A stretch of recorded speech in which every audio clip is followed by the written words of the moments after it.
तकरीबन आधी रात हो चुकी थी और बारिश रखने का नाम नहीं ले रही थी। अपना काम ख़त्म करके मैं ऑफिस से निकलने लगा तो गार्ड भाई ने मुझे रोक लिया। अरे आरिफ जी, इतनी रात तक आप यहाँ हैं, घर नहीं गए? हाँ, कुछ इमरजेंसी काम था इसलिए देर हो गई, लेकिन अब घर जा रहा हूँ। बेटा, शायद आपको पता नहीं, आज इमाउस की रात है। इस रात बाहर अकेले मत निकलना। अगर चाहें तो सुबह चले जाना। क्या बात कर रहे हैं भाई, कल तो दोबारा ऑफिस भी जाना है। बेटा, मेरी बात मान लो, आज रात अकेले मत जाओ। घर पर कुछ है? भाई, जाना तो पड़ेगा। तो एक काम करो, कुछ देर रहो, मेरी ड्यूटी खत्म हो जाएगी, फिर हम दोनों साथ निकलेंगे। भाई, काफ़ी लेट हो जाएगा मुझे, और कल ऑफिस भी तो जाना है। मैं निकलता हूँ, आखिरी बस आती ही होगी। अगर वो छूट गई तो परेशानी हो जाएगी। चलो, गुड नाइट बेटा। रखो, देखो, मैं जानता हूँ कि आप मुझसे ज़्यादा पढ़े लिखे हैं और आपको इन बातों पर ज़्यादा भरोसा भी नहीं होगा, लेकिन फिर भी ये अपने साथ रख लो। ये क्या है? मैंने पूछा। माता का अंगार है, मेरी बीवी ने मुझे दिया था। उसे अपने साथ रख लो, ये आपकी हिफाजत करेगा। भाई, क्या भी? बेटा, मेरी बात मान लो और उसे बस अपने पास रख लो। मैंने वो पोटली अपनी जेब में रख ली और वहां से निकल गया। बारिश बहुत ज्यादा होने के बाद आसपास कोई भी नजर नहीं आ रहा था, तो मैं बस का इंतजार करने लगा। बार बार बादल जोर से गरज रहे थे और मुझे आसपास मेरे अलावा कोई दिखाई नहीं दे रहा था। कुछ देर वहां खड़े रहने के बाद मुझे एहसास हुआ कि शायद आखिरी बस है भी जा चुकी है। तब मैंने अपनी दाएं तरफ एक आदमी को देखा। अंधेरे की वजह से उसका चेहरा ठीक से नहीं दिख रहा था, लेकिन ऐसा लगा कि वो इसी बस स्टॉप की तरफ आ रहा है। मैंने अपनी गर्दन बाएं तरफ मोड़ी, लेकिन पूरी सड़क सुनसान थी। मैंने दोबारा उस आदमी की तरफ देखा, लेकिन वहां कोई नहीं था। मुझे ये बात काफी अजीब लगी, क्योंकि अभी कुछ देर पहले मैंने किसी को देखा था। मैं उस बात को समझने की कोशिश कर ही रहा था कि अचानक मुझे अपने पीछे गाड़ी के ब्रेक की आवाज सुनाई दी। पलटकर देखा तो वो कीब रख चुकी थी। मैंने सोचा, चलो अच्छा है, कुछ तो मिला।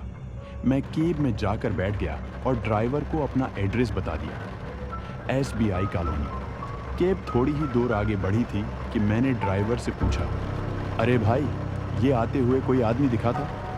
उसने मेरी बात का कोई जवाब नहीं। ड्राइवर ने कहा, अच्छा, अजीब है, कुछ देर पहले मैंने किसी को देखा था, पता नहीं कहाँ गायब हो गया। हाँ, क्या मतलब? अमावस की रात को अक्सर ऐसे भटकते हुए साए दिखाई देते हैं। हाँ, ये क्या बातें कर रहे हो? ये बकवास की बातें हैं, मैं नहीं मानता। ठीक है, अल्टे सीधे लाजकिस मत दो। कहते हैं ऐसे साए हर अमावस की रात को अपना शिकार ढूंढते हैं। क्या? मैंने कहा, तुम पागल हो गए हो? गाड़ी रोको यार, मुझे कहीं नहीं जाना। बस, मुझे कोई और मालूमात नहीं चाहिए। उसने गाड़ी नहीं रोकी तो मैंने कहा, मेरी बात समझ नहीं आ रही? गाड़ी रोको। उसने कहा, चुपचाप अपनी बाएं तरफ देखो, सब समझ आ जाएगा। अचानक जब मैंने अपनी गर्दन सड़क की तरफ मोड़ी तो मुझे वहां एक आदमी खड़ा दिखाई दिया। कपड़ों से वो भी कोई कीब ड्राइवर ही लग रहा था। अंधेरे के सबब इसका चेहरा ठीक से दिखाई नहीं दे रहा था। जब मैंने अपनी गर्दन वापस सीधी की और ड्राइवर की तरफ देखा तो मेरे होश उड़ गए। वो ड्राइवर अपनी सीट से गायब हो चुका था और गाड़ी अपने आप चल रही थी। मुझे समझ नहीं आ रहा था कि आखिर हो क्या रहा है। फिर अचानक गाड़ी में जोर का ब्रेक लगा। मेरे सिर में तेज झटका लगा। मैंने आंखें खोलें तो देखा कि वो ड्राइवर पीछे मुड़कर मुझे ही देख रहा है। साहब, क्या हुआ? आप ठीक हैं? उसने पूछा। तुम कहाँ से आए? तुम तो अभी गाड़ी में नहीं थे और गाड़ी अपने आप चल रही थी। क्या बोल रहे हो साहब?